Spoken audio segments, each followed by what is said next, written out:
समाज सब निज पद राग।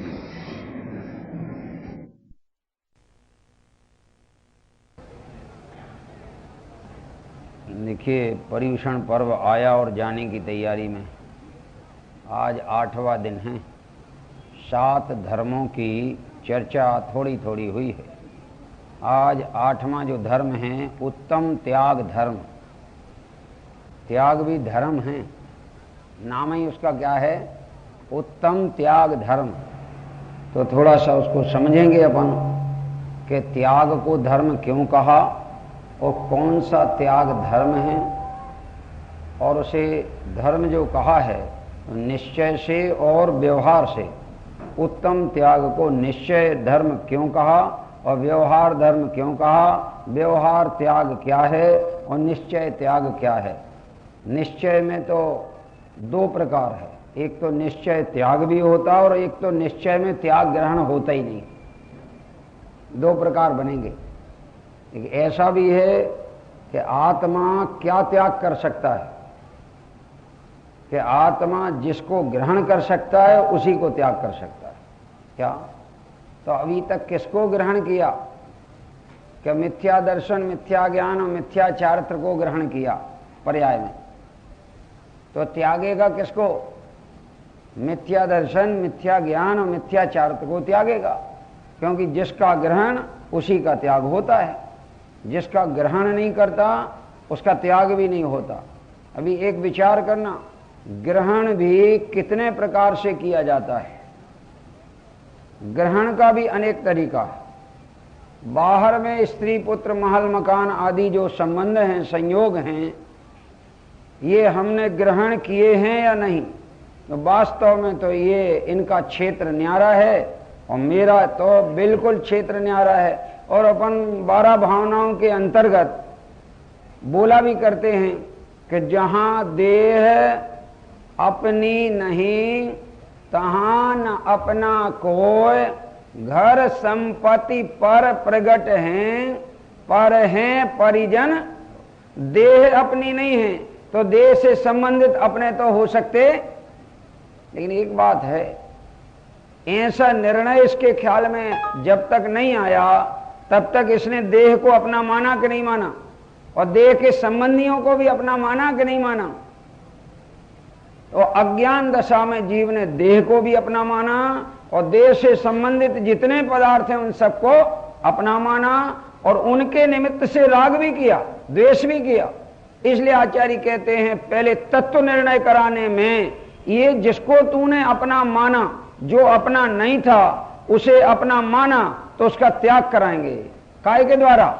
ग्रहण काय में हुआ था, मान्यता में, तो त्याग भी काय में होगा।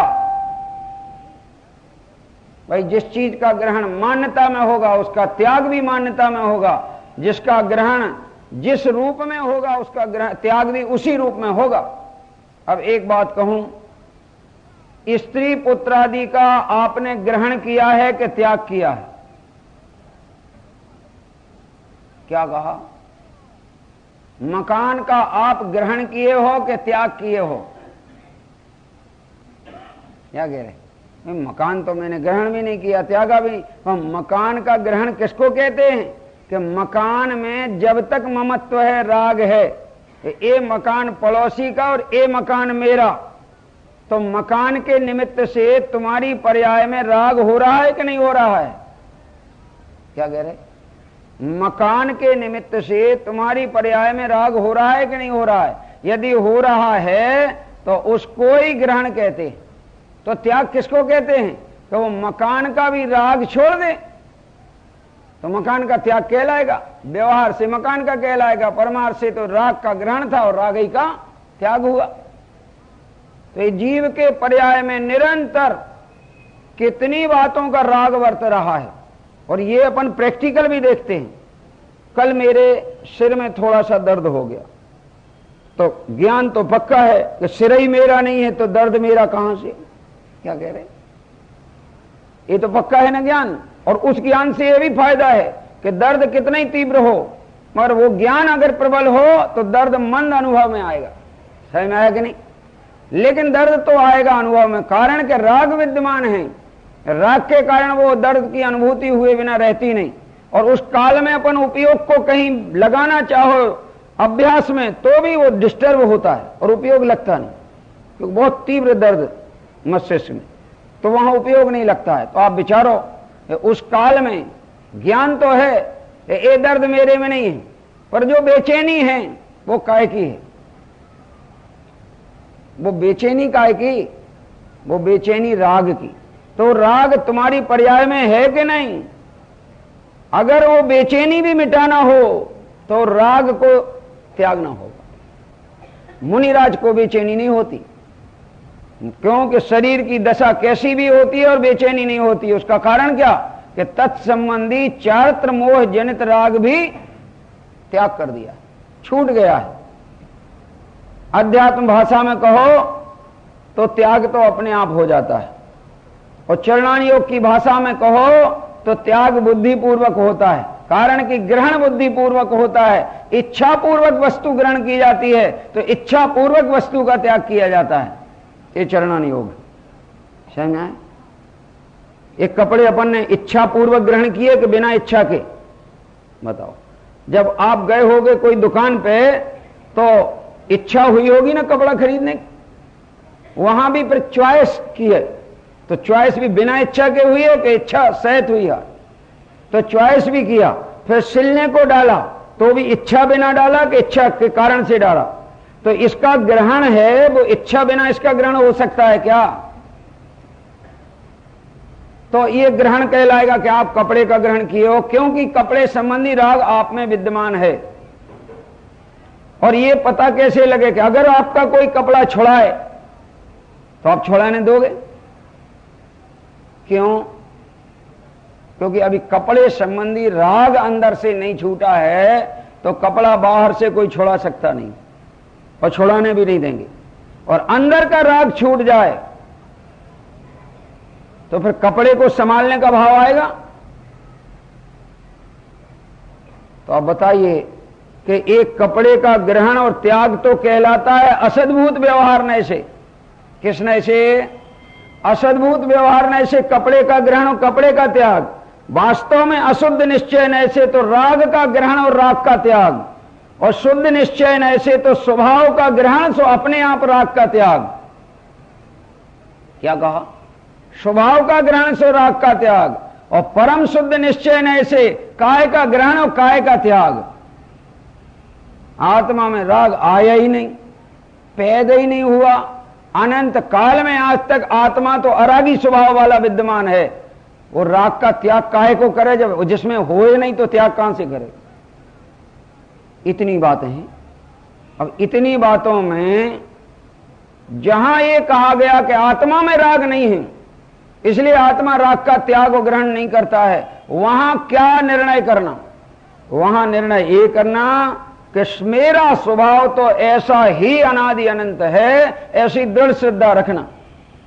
समझ में आया? और जब ये कहा कि तुम राग का त्याग करो, ज्ञाता दोनों दान समारे, निश्चय राग द्वेष निर्वारे, ज्ञाता दोनों दान समारे। कहीं दान भी लिखा है त्याग को, और कहीं त्याग भी लिखा है, और इसके विषय में व्याख्याएं हुई हैं। वैसे दान और त्याग में बड़ा अंतर होता है, दान और त्याग में अंतर होता है, क्योंकि जिस चीज का दान दिया जाता है उसका ध्यान रखा जाता है कि हमने जो दान दिया दुरुपयोग तो नहीं हो रहा, लेकिन जिसका त्याग किया जाता है उसका ध्यान नहीं रखा जाता है। जैसे अपन अपने मैल का त्याग कर देवें, तो अब इसका क्या होगा ये ध्यान रखोगे? क्या कह रहे हैं? जो चीज त्यागी हो वो याद में नहीं आना चाहिए, तो त्याग सांचा, और त्यागी हुई चीज बार बार याद में आए तो त्याग झूठा। क्या कह रहे हैं? लेकिन दान में जो चीज दी गई है, मैंने पैसा इसके लिए दिया है कि इसका दुरुपयोग नहीं होना चाहिए, इसका सदुपयोग धर्म कार्य में होना चाहिए, तो उसमें स्मरण रखना पड़ता है। सो दान में और त्याग में अंतर भी नजर आता है, लेकिन ये पूजन में ध्यानतराय जी ने कोई अलग अंतर नहीं लिखा, और ये लिखा कि दान त्याग धर्म की पूजा में यहां से चालू किया कि दान 4 प्रकार 4 संघ को दीजिए। धन बिजुरी उनहार नरभव लाहो लीजिए। 4 प्रकार का दान। कौन सा? औषधि, शास्त्र, अभय और आहार। आहार दान, औषधि दान, अभय दान और ज्ञान दान। 4 प्रकार का दान है। आप बताइए, अपने घर में मुनिराज पधारे तो कौन सा दान करोगे? नहीं, आहार दान करेंगे उनके लिए। आहार दान करोगे कि ज्ञान दान करोगे? ज्ञान दान तो मुनिराज करेंगे और तुम आहार दान करोगे, और दोनों ही दान करेंगे।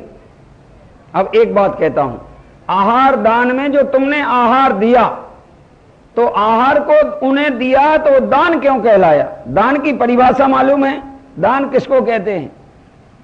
तत्वार्थ सूत्र में तो ये परिभाषा लिखी है, अनुग्रहार्थम स्वस्य अतिसर्गो दानम। क्या लिखा? अनुग्रहार्थम स्वस्यातिसर्गो दानम। अनुग्रह माने अपने अंदर में कोई पर के प्रति कोई कारण अनुकंपा भाव आया है, और अनुकंपा भाव आया है तो जो चीज अपनी है वो हमने औरों को दी ताकि वो अपना हित करके आगे बढ़े, धर्म साधना में वो मेरी चीज निमित्त बने, उसका नाम दान है। तो हम जो आहार मुनिराज को देंगे, वो आहार वास्तव में तो मेरा है, मेरे लिए है, मेरे घर का है और मेरे लिए है, मेरे शरीर के पोषण के लिए है। लेकिन उसका पोषण ना हो उसके पहले कोई मुनिराज आ जाए तो उनके लिए हमने जो आहार दिया तो काहे के लिए दिया? कि इनके धर्म साधना में इस शरीर की कमजोरी बाधक न बने, इसके लिए हमने उनको आहार दिया। समझ में आया कि नहीं? अब आपने वो उनको दिया तो आहार दिया कि वो आहार मेरा है, उसके राग का त्याग किया। क्योंकि कोई चीज किसी को देना तब बनती है कि तत्संबंधी राग छूटे तो देना बनता है, और राग न छूटे तो देना नहीं बनता। समझ लेना आप जरा। आप, ये पुस्तक मेरी है, ये डायरी मेरी है, बिल्कुल नहीं है, और हम आपको देना चाहें तो कब देंगे? कि इसका राग मेरा छूटे तो आपको देना होगा। तो ये बाहर में कहलाएगा दान, और अंदर में छूट गया राग तो कहलाएगा त्याग। क्या कह रहे? देखना जरा, समझ में आया? काय का त्याग? राग का त्याग। काय का दान? इसका दान। दान इसलिए कि इसमें आप धर्म की बातें लिखोगे, फिल्मी गाना नहीं लिखना, नहीं तो वापस कर देना मेरी डायरी। समझ में आ रही कि नहीं बात? हैं? काय के लिए दी है मैंने डायरी? पेन दिया तो पेन से औरों का बुरा मत करना, कोई की निंदा के लिए वो कलम नहीं चलाना। मैंने कलम इसलिए दी है धर्म की बातें लिखना। दान है कि नहीं? और कलम है कीमत वाली, उस कलम के प्रति मुझे राग है और वो मैंने छोड़ दिया और आपको दे दी, तो त्याग हो गया कि नहीं? काय का? राग का त्याग। और वस्तु हित में आई उसका दान, तो व्यवहार में कहलाता है दान और निश्चय से कहलाता है त्याग। ज्ञाता दोनों दान समारे, निश्चय और व्यवहार। अब एक बात, दोनों दान लिख दिए उन्होंने, इतनी गुत्थी लिखी है उसमें कि उसको ढंग से पढ़े नहीं तो सुलझाना मुश्किल है। अब एक त्याग और एक दान लिखना था तो उन्होंने दोनों ही दान लिख दिए। तो त्याग तो नास्ति से कहलाता है, अस्ति से तो दान ही कहलाता है। क्योंकि जब राग का त्याग करोगे तो स्वभाव का दान होगा। किसका दान होगा? स्वभाव का। किसके लिए? अपने लिए। अपने लिए। आत्मा ज्यों ज्यों राग का त्याग करेगा त्यों त्यों आत्मा अपने लिए दान करेगा। काय का? वीतरागता का। तो राग का त्याग कहो तो नास्ति है, त्याग में नास्ति है और दान में अस्ति है। स्वभाव में वीतरागता का दान करो, उसका मतलब ही है कि पर्याय में राग का त्याग करो, एक ही बात है। तो त्याग जहां होता है वहां निज आत्मा को दान भी होता है, और त्याग जहां होता है वहां व्यवहार में पर को दान भी होता है। तब तो ऐसा तीनों को मिला करके पंडित जी ने लिखा कि दान 4 प्रकार, 4 संग को दीजिए, धन बिजुरी उनहार नरभव लाहो लीजिए। और आगे लिखा कि निश्चय राग द्वेष निर्वारे, ज्ञाता दोनों दान समारे। ज्ञानी दान कर सकता है दोनों प्रकार के, निश्चय दान और व्यवहार दान। अज्ञानी दोनों दान करने में असमर्थ, क्योंकि अज्ञानी करता है थोड़ा सा दान तो कहे ये मैंने दान दिया, जरा मेरा लंबा नाम लिखवा दो। तो दान दिया कि लोभ का पोषण किया। क्या कह रहे? बहुत से तो इसलिए गोलक में पैसा डालते, मालूम आपको, गोलक में पैसा, कि अबे 10 रुपया डालो तो ऐसा पुण्य बनेगा या ऐसा लाभ होगा भगवान की कृपा से कि दुकान में 100 रुपया आएंगे। तो बोलो आपने दान किया कि परिग्रह बढ़ाया? वो 10 रुपया डाल करके भी, क्योंकि 10 का राग छोड़ा और 100 का राग बढ़ाया। तो मेरी दृष्टि में तो यूं आया कि आपने त्याग किया ही नहीं, आपने तो परिग्रह को बढ़ाया। इसलिए जो भी त्यागा जाए, जो दिया जाए, उससे अपेक्षा न रखी जाए, तो वो दान वास्तव में दान है, तो वो त्याग वास्तव में त्याग है। अभी ये तो समय सार में दृष्टांत आया है एक त्याग का, पढ़ा आपने, धोबी का दृष्टांत आया है, समझ में आएगी नहीं? कैसे त्याग करता है ज्ञानी जीव। तो यहां लिखा है उसमें एक नाटक समय सार में दोहा आया, जैसे को जन गयो धोबी के सदन तिन, जैसे को जन गयो धोबी के सदन तिन, पहरो परायो वस्त्र मेरो मान रहो है, धनी देख कहो भैया यह तो हमारो वस्त्र, तो चीनत पहचानत ही त्याग भाव गहो है। देखना, धोखे से, धोबी के यहां से आपके ही जैसा दूसरे का कुर्ता उठा लाए, पहन लिए, तो आपने उसको किसका माना? अपना माना। तो उस समय उसका त्याग है कि ग्रहण है? ग्रहण, क्योंकि उसमें राग, ए मेरा कुर्ता, ए मेरा कुर्ता, तो राग है। फिर वो इसका असली मालिक आया, भाई साहब ये कुर्ता आपका नहीं है, भूल से भले आपके पास आ गया। मैं कह रहा हूं नहीं मेरा है। रुको रुको, देखो इसमें पीछे पलट के देखो नाम किसका पड़ा है, देखो, अरे हाँ मेरे में तो नाम नहीं पड़ा था, ये तो वाकई आपका नाम पड़ा है। बोलो त्याग हुआ कि नहीं हुआ? उसी क्षण, उसी क्षण। अभी वस्तु का त्याग नहीं होगा, लेकिन निर्णय में ये आ गया कि ये मेरा नहीं, ये मेरा नहीं, तो त्याग हुआ कि नहीं हुआ? अब वो ये नहीं कहेगा कि आप अभी उतार दो, अगर थोड़ा समझदार होगा। कोई बात नहीं, आपने ये भर मान लिया कि आपका नहीं, तो आपका त्याग हो गया। अब 2 दिन बाद दे देना, कोई बात नहीं, काम चला के दे देना, मगर त्याग हो गया कि नहीं हो गया? तो त्याग कब होता है? ज्ञान होवे तो त्याग होता है, ज्ञान ना होवे तो सांचा त्याग होता। तब तो लिखा ना, ज्ञाता दोनों दान समारे, दोनों दान ज्ञाता करता है, मूर्ख तो कोई प्रकार का दान करता,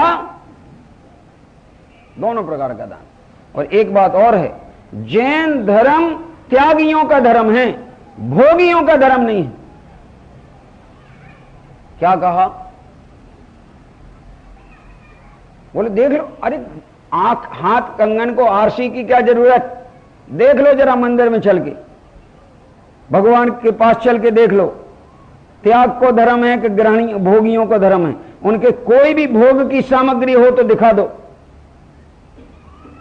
क्या कह रहे हैं? और हम भगवान के पास क्यों हैं? वो की सामग्री, तो तुम अच्छे, तो फिर तुम अच्छे भगवान हो कि बे अच्छे भगवान? थोड़ा निश्चित तो करना पड़ेगा भाई। वैसे तो जो निगोदिया है और जो सिद्ध भगवान है, उन दोनों का स्वभाव एक ही सा भगवान है, उनमें कोई अंतर। लेकिन जहां अंतर है वो मैं प्रकट दिखा रहा हूं कि तुम भोग सहित भगवान हो और बेयोग सहित भगवान है। तो सांचा भगवानपना उनका कि तुम्हारा? सांचा माने पर्याय में, स्वभाव में तो सबका सांचा ही पना है, स्वभाव में झूठा पना नहीं। स्वभाव में सिद्ध जैसा भगवान पना निगोदिया का भी सांचा ही है, बिल्कुल झूठा नहीं है। और तुम्हारा भी पूरा ही सांचा है, बिल्कुल झूठा नहीं है। पर्याय में तो विचार कर ले जरा कि तुम्हारे पर्याय का भगवान पना है। रागी द्वेषी को भगवान कहते हैं कि वीतरागी को? अज्ञानी को, अल्प ज्ञानी को भगवान कहते हैं कि पूर्ण ज्ञानी को? तुम्हारे पूर्ण ज्ञान है कि अल्प ज्ञान? तुम्हारे बीत रागता है कि राग? पर्याय में, काय में? पर्याय में।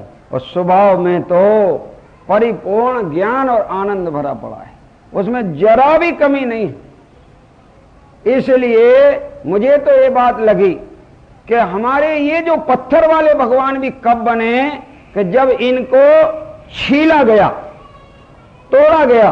पर क्या तोड़ा गया? जो उनका अंश नहीं है उस अंश का छेनी से जब उनने त्याग किया वो पत्थर ने, तो अंदर का बना बनाया भगवान पना पर्याय में प्रकट हुआ।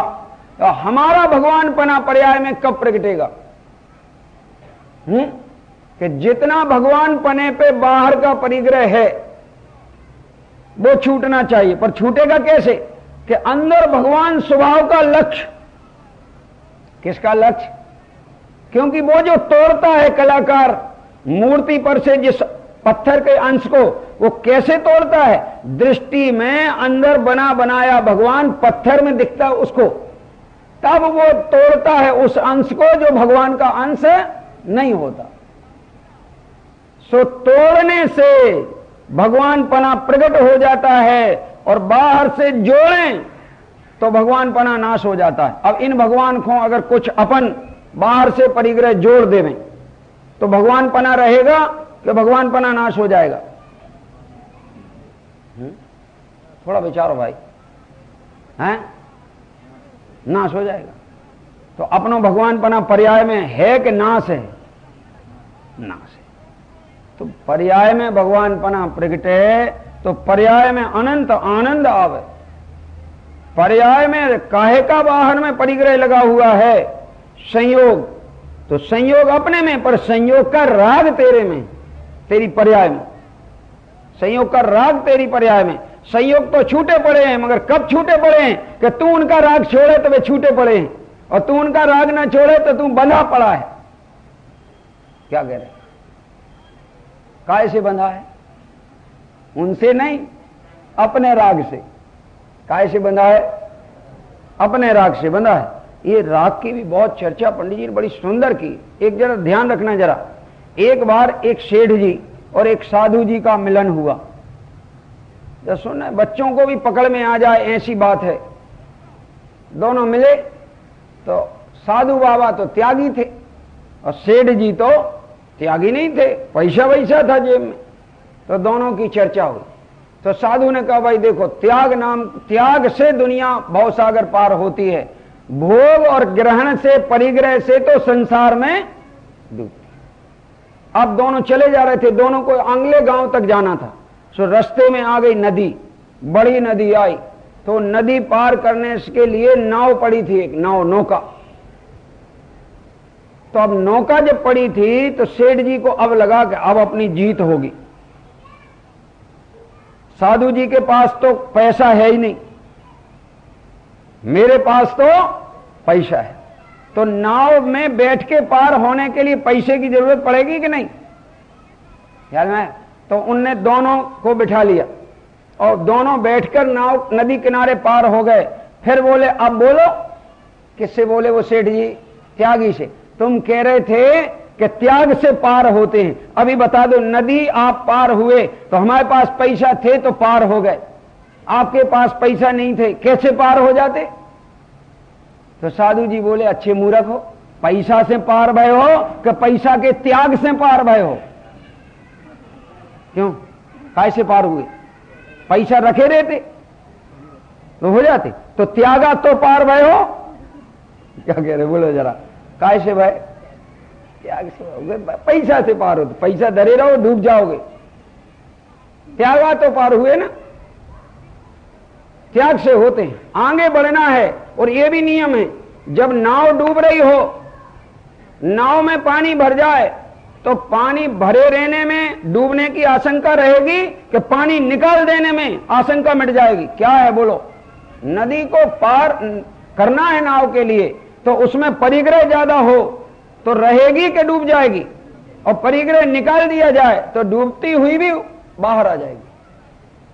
जिसको अपनी पर्याय की नाव को चतुर्गति में न डुबाना हो, त्याग धर्म की बात है। वो व्यवहार में तो असद्भूत व्यवहार में बाहर के पदार्थों का त्याग कर देते हैं, क्योंकि 10 प्रकार के अंतरंग परिग्रह और 14 प्रकार के अंतरंग और 10 प्रकार के बहिरंग परिग्रह। तो वे 10 प्रकार के बहिरंग परिग्रह कौन? अरे दासी, दास, क्षेत्र, वस्तु, हिरण्य, स्वर्ण, धन, धान्य, दासी, दास, इनको 10 प्रकार का बाह्य परिग्रह कहा गया, क्योंकि इनके निमित्त से जीव को राग होता है।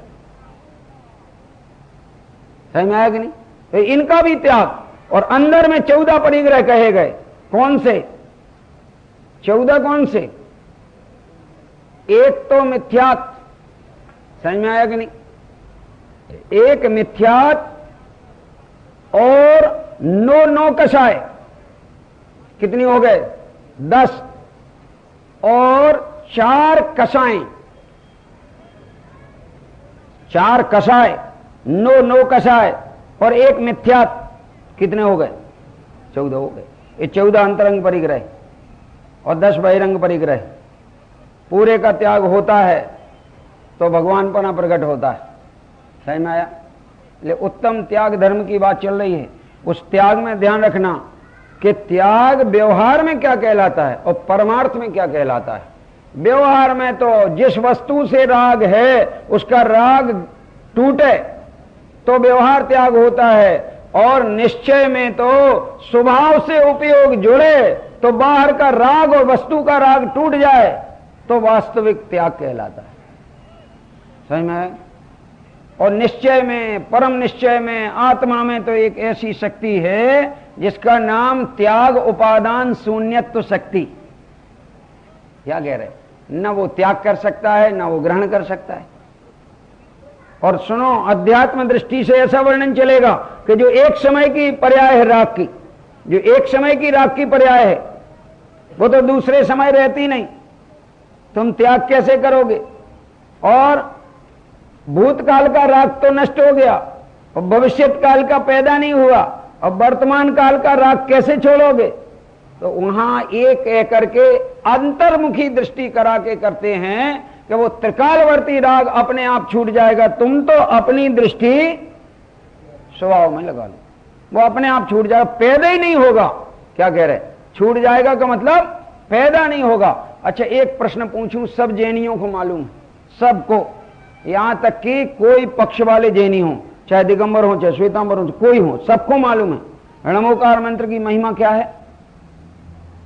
105 नमोकारो सब पावपनाशनो मंगलाणाम च सब्बे सिम पडमम होय मंगलम। यही है ना, उसका अर्थ ऐसा है कि यह पंच नमस्कार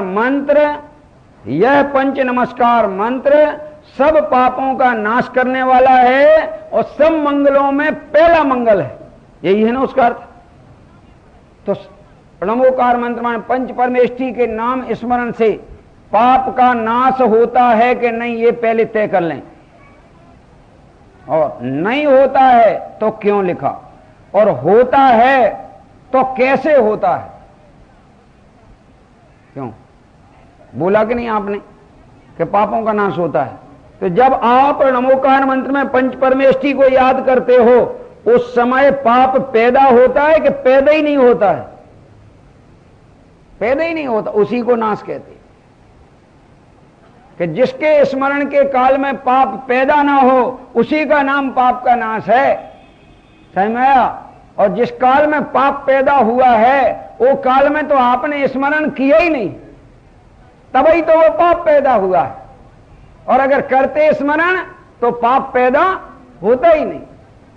तो इसलिए उसको कहा पापों का नाश करने वाला है, और सब मंगलों में पहला मंगल है। तो अब भी किसी ने पूछा था कि वो नमोकार मंत्र का हम वास्तव में सवेरे से स्मरण करते हैं, करें कि नहीं करें? तो क्या जवाब देना? तो मैंने मालूम क्या कहा, वो जो आप करते हो वो पाप कार्य है कि पाप कार्य नहीं है? तो पाप कार्य तो है ही नहीं। तो पाप कार्य से बचने के लिए उसके करने में कोई तकलीफ नहीं है। उसके करने में तकलीफ तो तब है कि तुम स्वभाव में लग रहे हो, मग्न हो रहे हो, और क्या हम भगवान को याद करें कि नहीं करें? कि बिल्कुल नहीं करना। क्या कह रहे? बिल्कुल नहीं करना। करोगे तो बीतरागी स्वभाव का घात होगा, तो वो शुभ राग से हिंसा होगी। किसकी? बीतराग स्वभाव की। तो नहीं करना। पर कब नहीं करने को कहा है? कि अगर स्वभाव की वीतराग अहिंसा प्रकट कर रहे हो तो नहीं करना जिनेंद्र के स्मरण का राग। और कहीं घर की दुकान खोल रहे हो, पाप को कार्य कर रहे हो, तो भी नहीं करना, नहीं करना, नहीं करना, तो डूब जाओगे अनंत संसार में। क्या कह रहे? तो उससे बचे, अशुभ से, तो धर्म मान लें कि धर्म नहीं मानना। क्या कह रहे? धर्म नहीं मानना। थोड़ा जी ने गजब किया है। आज त्याग धर्म का दिन है, इसलिए मेरा विचार आया कि मैं आपसे इतनी चीजों का, अगर आपकी मान्यता में ये भूल हो तो इनका त्याग करा दूं। पहले तो देखो, जिनवाणी में, अरे समय सार में राग के विषय में 3 कथन हैं और 3 कलश है। वो तीनों सुनाऊंगा आपको। एक कलश में ये कहा कि जो राग की उत्पत्ति में कर्म को दोष देता है वो अंध बुद्धि है, वो कभी मोह नदी को पार नहीं उतरता। क्या सुनाए? कलश सुनाए। राग जन्मनी निमित्तताम पर द्रव्यमेव कलयंती एतुते उत्तरंती न मोह बाहिनी शुद्ध बोध विधुरांध बुद्धिया। क्या कह रहे हैं? ये एक कलश है, 175 नंबर का होना चाहिए। जहां तक देख लेना, मिला लेना, 175 होगा या फिर 205 होगा। इन दो में से 205 भी आ रहा है वो। तो राग जन्मनी निमित्तताम पर द्रव्य मेव कलयंती हेतु, राग द्रव्य के, राग की उत्पत्ति में जो कर्मों को दोष देते हैं वे अपने आत्म स्वभाव से अंधे हैं। वे अंधे मोह रूपी नदी को पार नहीं कर सकते। क्यों? क्योंकि राग तो स्वयं करते हैं और दोष औरों को देते हैं। जो भूल स्वयं करे और दोष औरों को दे, वो ऐसा व्यक्ति कभी सुधर सकता है?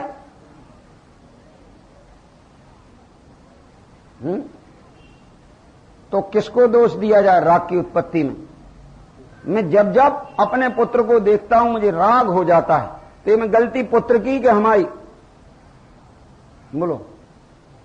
मैं जब जब अपने कपड़े को देखता हूं, ये अंगूठी को देखता हूं तो राग हो जाता है। तो अंगूठी ने राग कराया कि तूने खुद गलती से राग किया? तो गलती किसकी?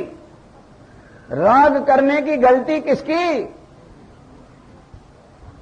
अपनी मानोगे तो गलती छोड़ोगे, अपनी नहीं मानोगे तो कहां से छोड़ोगे? क्या कह रहे? ये बता दो, दुनिया में जो अपनी गलती को गलती नहीं स्वीकारता वो कब सुधरता है? ये बता दो आप। चलो,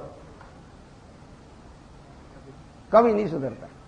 अब दूसरा कलश बोले इसके विरोध में, सब मालूम है। विरोध में भी एक कलश और है। क्या कहती है? इसका विरोधी कलश ये है कि राग आत्मा का स्वभाव नहीं है।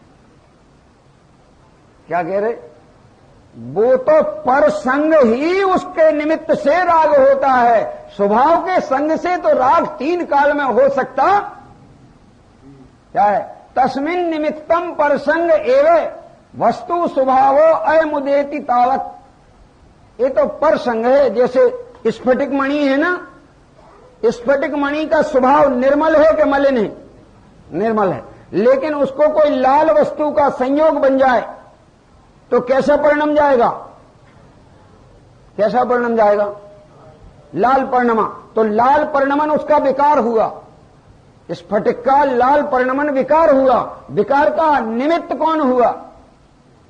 परसंग। तो लाल परिणमन उसका स्वभाव है कि विभाव है?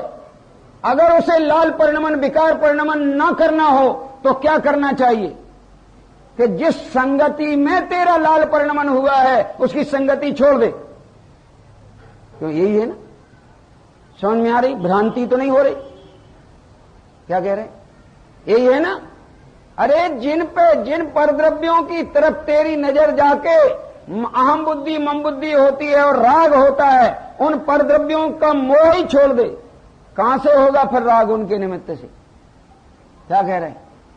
देश में कौन पार्टी आई कौन गई, तो जब आती जाती है तो तुम्हें राग द्वेष होता कि नहीं होता? होता है। और मुनि राजों को क्यों नहीं होता? वे कहते कि हमें का लेने, हमारा देश तो अपना स्वदेश है, असंख्यात परदेशी आत्मा मेरा देश है, दूसरे जितने देश हैं सब परदेश हैं, परदेश। क्या कह रहे?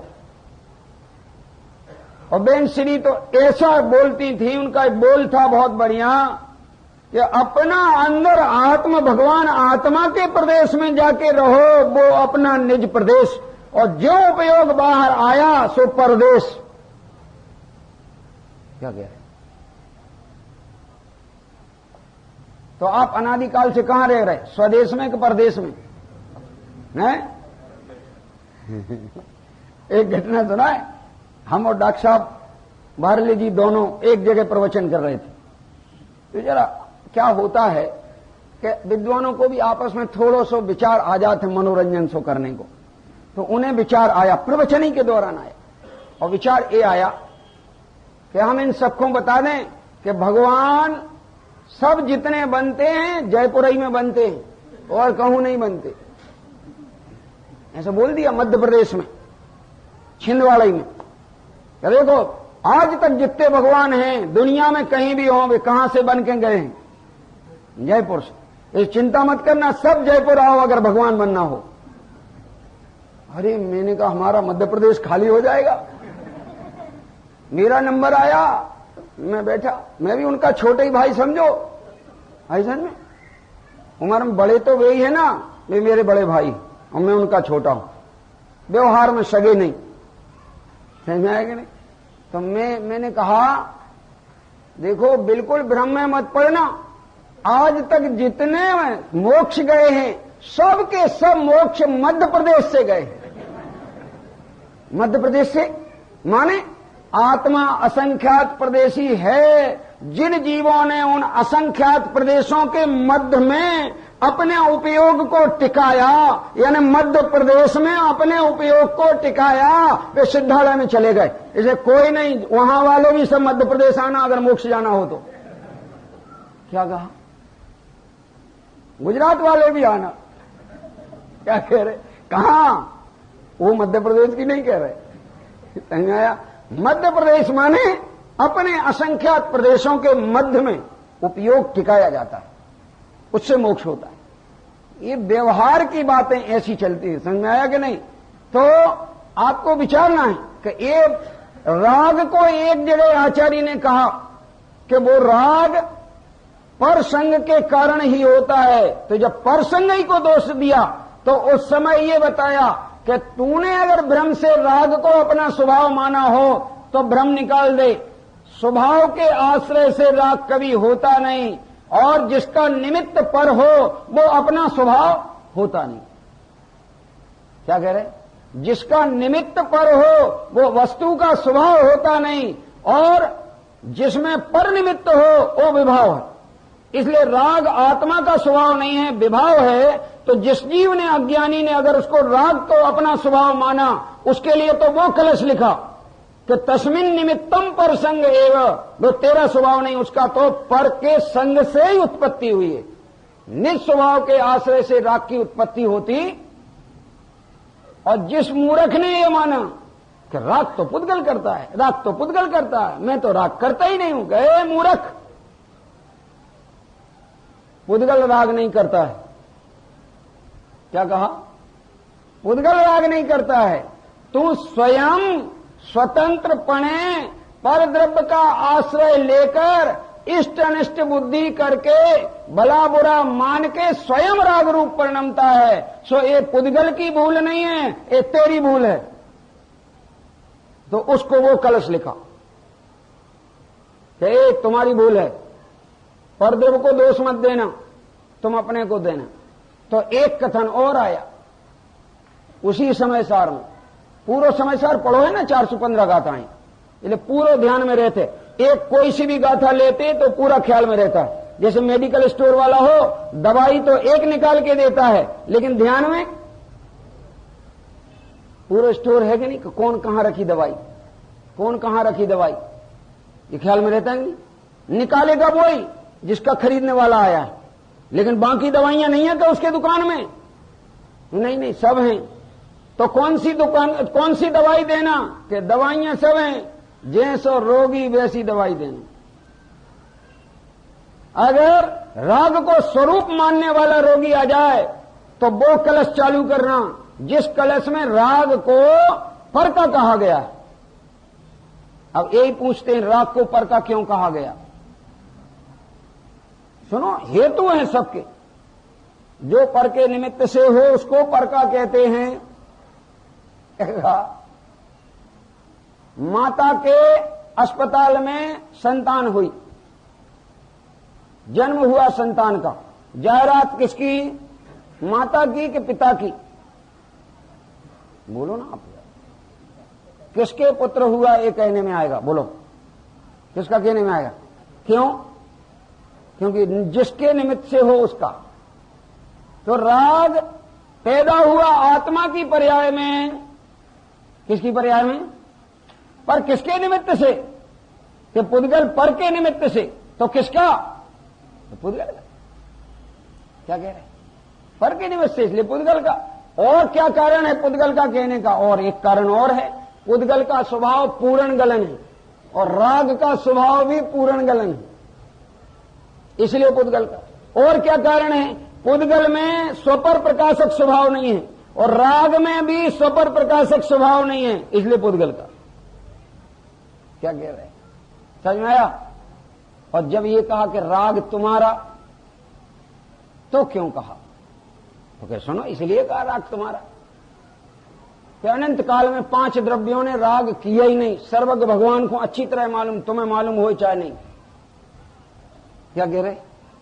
4 द्रव्य तो विचार है, विकार रूप परिणमते ही नहीं, और पुद्गल भी विकार रूप परिणमे, तो वो राग भाव रूप नहीं परिणमता, वो अपने ही जड़ में विकार रूप परिणमता है। पर राग भाव रूप विकार ये पुद्गल में नहीं हुआ करता, ये तेई पर्याय में, आत्मा के प्रदेशों में, पर्याय में वो राग होता है।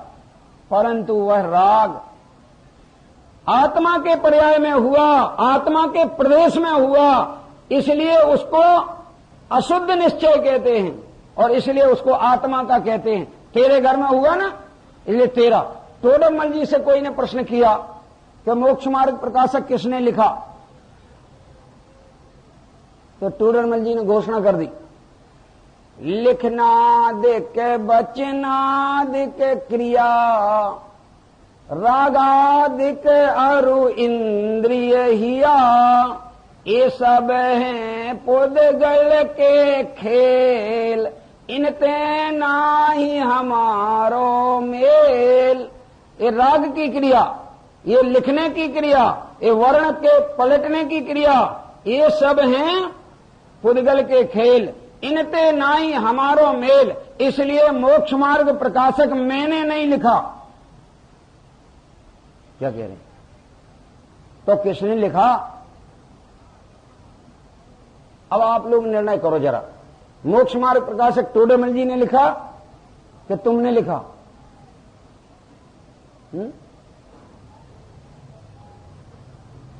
और मालूम तुम कहोगे टोडरमल जी ने, तो हम फिर टोडरमल जी से पूछेंगे तुमने लिखा?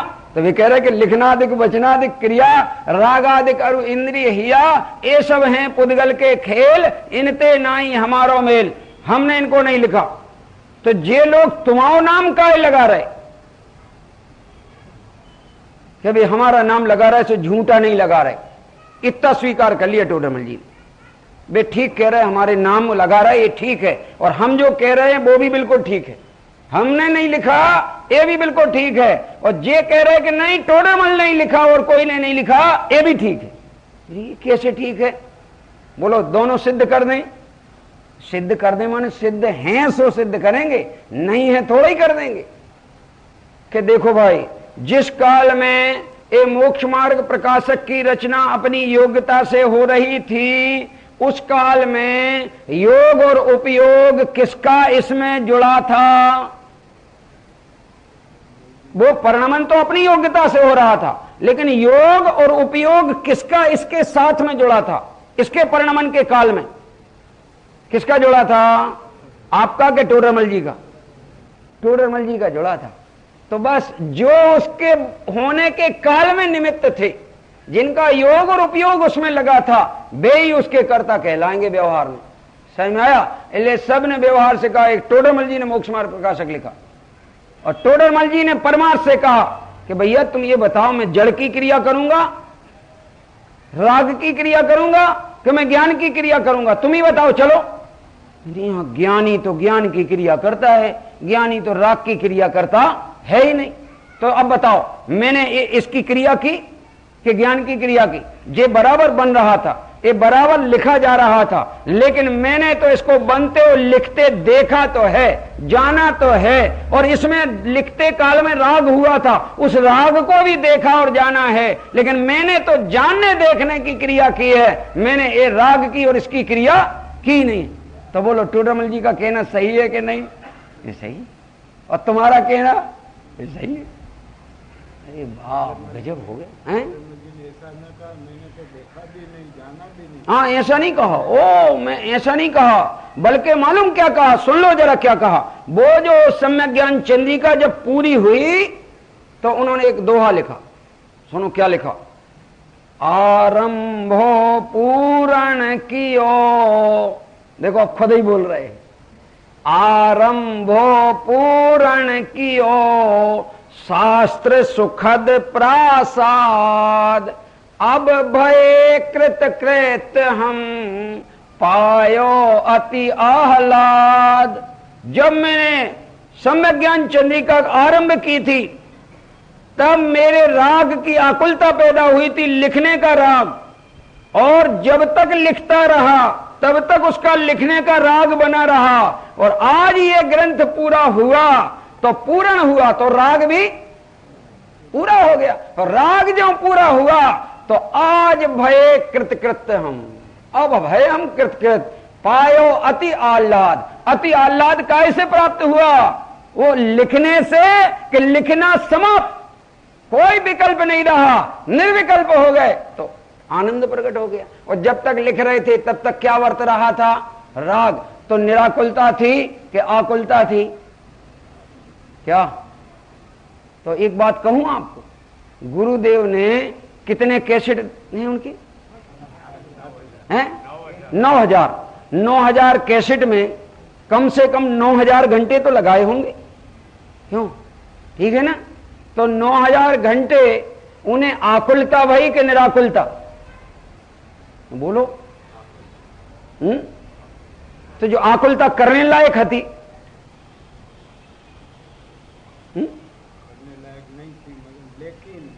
लेकिन नहीं, परंतु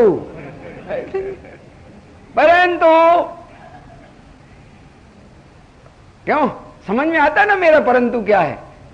अब तो राजकोट वाले अच्छी तरह समझ गए परंतु माने क्या। समझ में आया कि गुरुदेव ने भी ये जाना था, करे मैं ज्ञायक आत्मा दुनिया को उपदेश दे सकता नहीं, दुनिया को ज्ञायक भी समझा सकता नहीं, क्योंकि कोई किसी को समझा सकता नहीं। तो करना तो क्या था गुरुदेव को? कि बिल्कुल बोलना बंद करना था। ये 9,000 घंटे खराब नहीं करना थे। क्यों खराब किए कि सार्थक किए? अब फिर पूछता हूं, आप बताओ। हम तो नहीं कहेंगे खराब किए, हम तो कहेंगे बहुत बढ़िया किया। अगर उनने ऐसा न किया होता तो हम तो मालूम नहीं कहां भटक जाते। हम तो यही कहेंगे उन्होंने बहुत बढ़िया किया।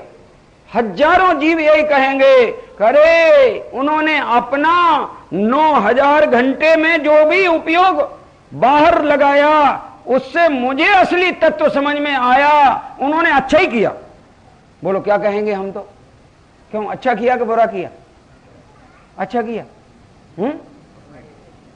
बोलती बंद हो जाए, ऐसी बातें हैं, क्योंकि यहां अनेकांत है। या वस्तु का मूल स्वरूप है, वस्तु की यथार्थ समझ है और हर बात को सिद्ध भी होगी। अब ये हम दोनों सिद्ध करना चाहेंगे कि उनने 9000 घंटे एक दृष्टि से देखो तो सार्थक किए और एक दृष्टि से देखो तो करने लायक नहीं था। क्या कह रहे हैं? अब उन्हीं से पूछ लो।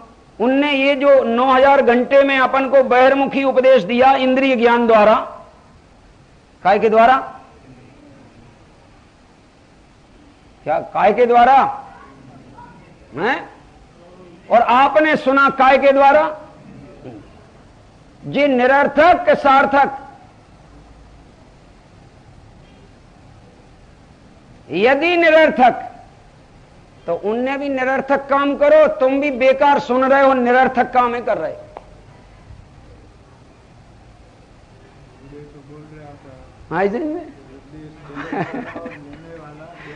और यदि सार्थक, समझ में आया? अब दूसरी साइड लेते हैं, दूसरी साइड लेते हैं।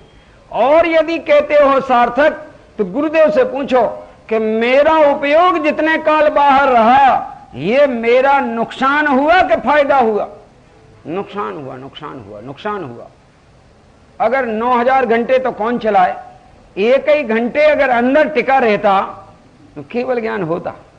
क्यों? क्या होता? केवल ज्ञान होता। तो वो 9000 घंटे में जो उपयोग बाहर रहा और केवल ज्ञान से वंचित रहे तो खुद के लिए भला किया, पर क्या करे, भूमिका ऐसी थी कि ऐसा राग आए बिना रहा नहीं। तुम भले बोलो आए बिना रहा नहीं, अरे गुरुदेव खुद मुंह से कहते थे भैया ये अलौकिक बात है, ये तो घर घर पहुंचना चाहिए। क्या कहते थे? घर घर पहुंचना चाहिए, घर घर। और उन्हें इस बात की बड़ी खुशी थी कि आज चलो ये बात को घर घर पहुंचाने के लिए भी कुछ तैयार हो रहे। ये खुशी थी, क्योंकि जिनागम का तत्व ज्यों ज्यों घर घर पहुंचेगा तो अंधकार नाश हो जाएगा और ज्ञाता दृष्टापने का प्रकाश हो जाएगा। ऐसा राग ज्ञानी को आए बिना रहता नहीं। और चरणानी योग की भाषा में ज्ञानी ही ऐसा राग करता है, अज्ञानी ऐसा राग कर सकता ही नहीं। क्या कह रहे? तीर्थंकर प्रकृति बनती है तो काय से बनती है? अरे ये अलौकिक शुद्धात्मा को एक नहीं सारा जगत समझ लेवे। ऐसा जो राग भाव आया और वही काल तीर्थंकर प्रकृति के बंधने का था तो वो राग उसमें निमित्त बन गया। क्या कहना? तो फिर बात आ रही, अब एक तय करो, राग का कर्ता पुद्गल कि राग का कर्ता आत्मा?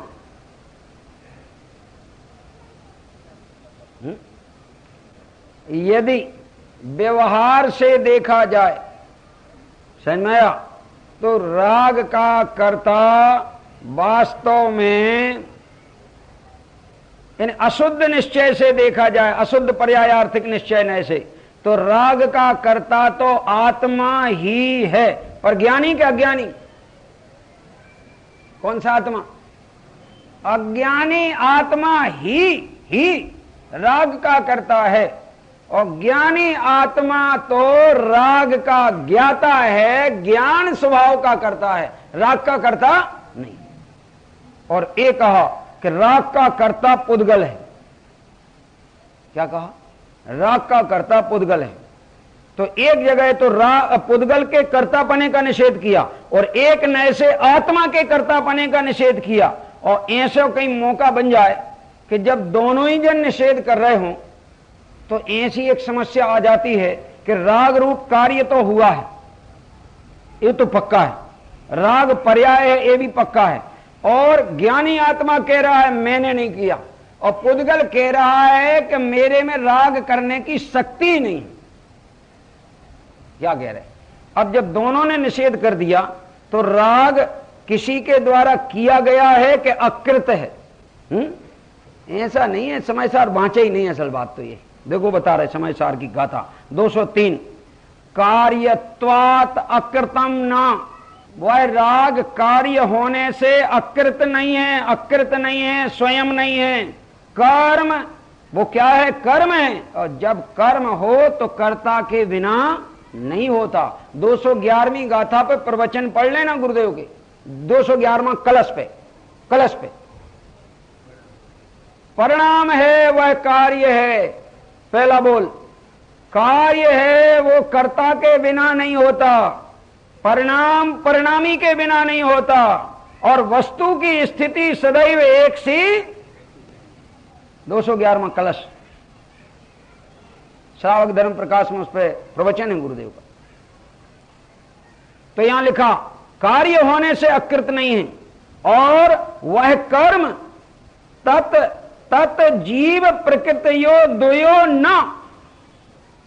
वो राग जीव और कर्म प्रकृति दोनों ने मिलकर किया, ऐसा भी नहीं है। सुन लो जरा, कोई ने नहीं किया ऐसा भी नहीं है, दोनों ने मिलकर किया ऐसा भी नहीं है।